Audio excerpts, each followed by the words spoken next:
of the next discussion that we're going to hold on stage, ladies and gentlemen, request you once again to please be seated. Is 2026 the year that we pivot from efficiency to anti-fragility?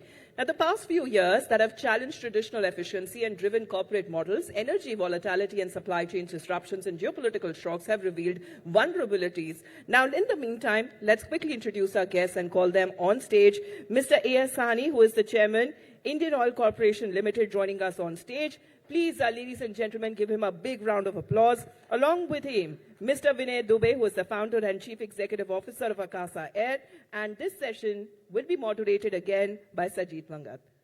Sajid, over to you.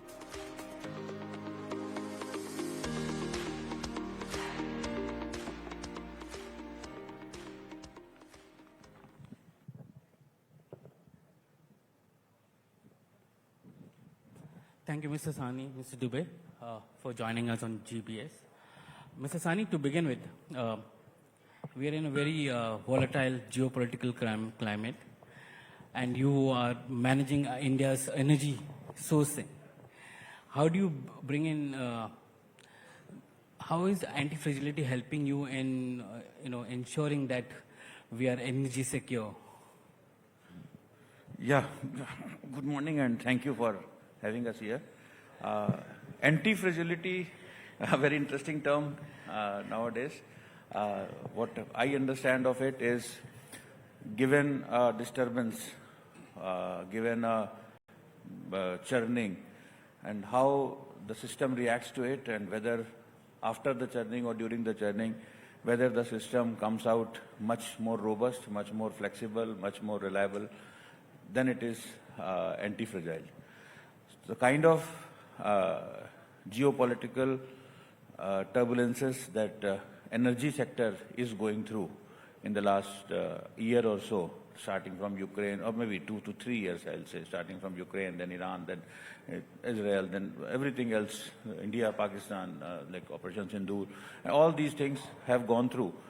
And this sector has witnessed these disturbances, and my job or our job as people who are responsible for maintaining the energy lines of a country as wide, as big as India, is that how I build optionality into the systems. It is not about a synonym between efficiency and anti-fragility. Anti-fragility doesn't mean that I build in lot of inefficiency into the system and I build in lot of inventories in the system and I feel that, okay, I have taken care of the fragility of the system. No, it is not there. I have to bring in optionality into system. I have to bring in flexibility in the system. How I change or how I increase the span of sources of energy that I am doing, which I was doing 5 years back, or what I am doing today. So 5 years back, I was sourcing energy in the terms of crude oil when we are in that sector from 27 geographies. Today, I am bringing it from 41 geographies. So that brings in that anti-fragility in the system. LPG is a very big, like clean fuel, clean cooking fuel. That is a big import item that we are doing. We are importing around 50 to 60% of the total LPG that is needed there. So how I diversify the sources of LPG that is coming to India, simply the LNG, that is gas, how I bring out different sources so that it gives me a flexibility in terms of hedging my sources of energy. So that is how I see anti-fragility in this system. And plus, how I secure my supply chains, how I secure my transportation, how I secure the transportation movement of petroleum products and crude from the sources to Indian shores. That all is what I understand from anti-fragility, and we have been working assiduously on these lines for building and ensuring that the energy is affordable and available at all times to all people. Vinay, in the airline business, how are you bringing it to ensure that there is no disruptions? You are able to manage any distress which is coming in because of a competitor, having issues, or the kind of crisis that's come in for air travelers. Yeah, so very much along the lines that Mr. Sahni. I apologize, but very much along the lines that Mr. Sani talked about, I think building redundancies is very core to airlines. I mean, as you know, there are usually 3+ levels of redundancies built into aircraft, and that's for safety purposes. And so building redundancies is core and germane to everything that we do, whether it's redundancy of capital, so to be well capitalized, whether it's redundancy of people. As an example, our ability to respond to new pilot FTTL rules allowed us to create and deliver a network free of cancellations in this winter. So I think building in redundancies across multiple levels is what we do, and it hinges on extremely strong planning and a planning discipline, sensitivity analysis in our planning. But I think to be able to deliver this through ups and downs requires culture building. And I think that's one of the durable, sustainable advantages that Akasa has and that companies have. So a culture of safety, a culture of service. These are often talked about, that are supported by training, hiring, SOPs. But I think a little-known culture, and particularly in aviation, allowing us to react to the ups and downs that the world throws at us, is this employee-centric culture. Because without an employee-centric culture, you'll get a robotic response. With an employee-centric culture, you'll get a spirited response. And if you want to be able to provide not just a robotic response to the various circumstances, but really a spirited response, a response that reeks of ownership, then you have to build that through employee-centric culture, and that's something we take great pride in. Mr. Sani, we are looking at age where alternate fuels are in demand, biofuels, hydrogen. Maybe the future would be that, in that sense. At Indian Oil, how are you looking at alternate fuels? How are you building into your entire product mix as we move forward from here? I'll take it at a much broader context. The broader context is that today India is buying around $135 billion worth of crude oil every year. So that is a drain that Indian economy is experiencing every year, $135 billion. It sounds very big. So this wave of transition that is coming up in terms of compressed biogas, in terms of ethanol, in terms of biofuels, in terms of green hydrogen, these are all godsend opportunities for an Indian economy. Because if I can transition from this crude which is getting imported today to homegrown energies, these homegrown energies in terms of, as I mentioned, biofuels, starting from our own homegrown bio, if it is renewable power, because solar is there in India, immense capabilities are there and immense possibilities are there. If I can convert those possibilities into maybe green hydrogen or alternate fuels, that is going to be a game changer for the Indian economy. So when we talk of now coming to Indian Oil is fully committed to this transition that is happening. Today, we have taken lead in blending 20% of ethanol into our petrol that is being sold as MS or petrol that is being sold. So 20% of that is import substitution that is happening all across India, and program is working very fine. In terms of sustainable aviation fuel, that again is a very big area, because today aviation fuel market is growing at around 8 to 9% in India, and this is going to grow even further. So if I can convert a portion of that aviation fuel coming from sustainable sources, from green sources, from used cooking oil, coming from ethanol, that is going to be a very important factor going forward. So today I'm very happy to tell you that Indian Oil is the only company in India which has got the certification to produce and dispense sustainable aviation fuel in India. We are the only company today, and we are with partners like Akasa, with partners like Air India, with other partners. We are in talks for giving them starting from June of this year, as early as next 5 to 6 months. So that is one part of it. Then coming to green hydrogen, again I'll say very proudly, I say that Indian Oil is building up India's largest green hydrogen plant at Panipat, that is 10,000 tons per annum plant, that is coming up at Panipat, very near to this place.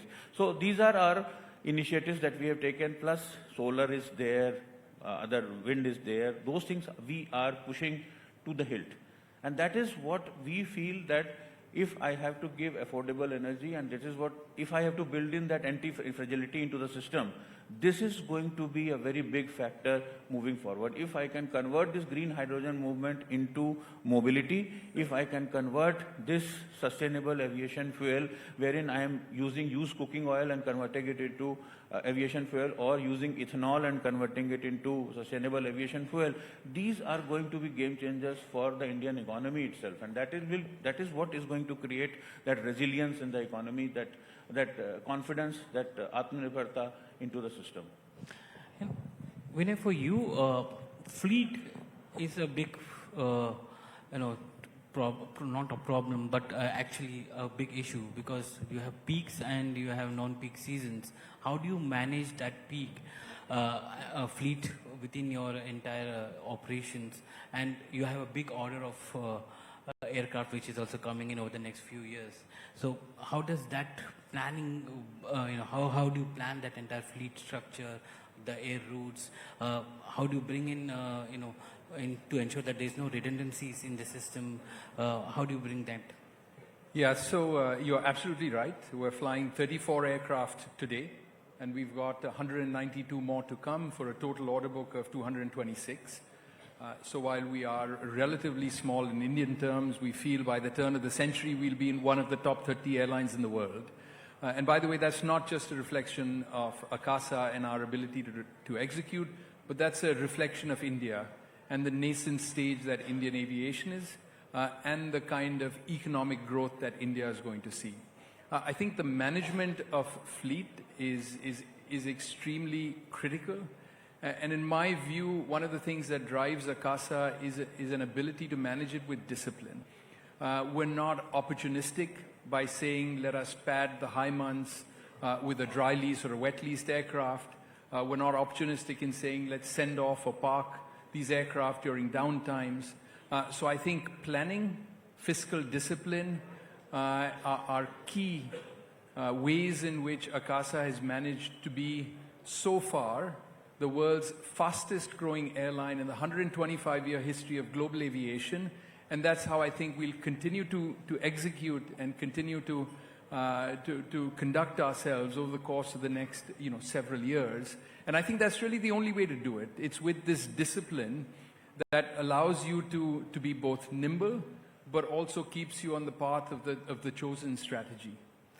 Mr. Sani, final question to you and to Mr. Dubey as well. Does decentralization help in ensuring we have, you can take decisions with respect to energy sourcing at your end, and from your end, how do you decentralize your operation so that the decisions can be made at maybe a level lower or 2 levels lower to ensure better efficiency of fleet operations? So I'm happy to take that first. So the decentralization of decision, we can talk about this for hours. We have little time. So I will say that the most critical element for Akasa to decentralize is the call on safety. We have to empower the gate agent to call a plane back if there's something that they do not see proper. We have to empower a pilot to turn an aircraft around or not to take off. We have to empower the mechanic not to certify a departure. So for Akasa, I can talk about decentralization and centralization in many ways, but the most critical form of decentralization that is not just as simple as it sounds. There's a cultural sort of a shift that needs to be made, but the most critical element is to decentralize that safety decision and do it in a manner that protects the decision maker and empowers that decision maker and makes them feel free to make that safety call in a very decentralized manner. Yeah, in my case, somewhat similar, but as you said, the energy sourcing, The energy sourcing has to be a centralized function, but at the same time, disbursement of that energy, disbursement of that small packets of energy to the general public, that has to be decentralized. Because when we are talking of 30 million people visiting our retail outlets every day, when we are saying 3 million households being served every day by our people going and delivering that LPG cylinders to 3 million households, when I am saying that every 2 minutes I am fueling an aircraft anywhere in the country. So it has to be a decentralized function, and that is what brings agility to the system, that is what brings safety to the system, that is what ensures that every time each and every person is empowered enough to take his or her decisions so as to meet the customer requirement as and when required. So this is working at two levels. The energy sourcing part has to be at centralized level, the supply chains have to be managed at the central levels, but at the same time the service part where it is customer facing, because we are arguably the most customer facing corporate company in the country. Basically, we have the maximum number of people that we face every day, so they have to be centralized, the decision making has to be given to them, the agility has to be given to them, and that is what is making us kick. True, you both are customer-facing companies. Thank you very much for joining us today. Thank you. Thank you.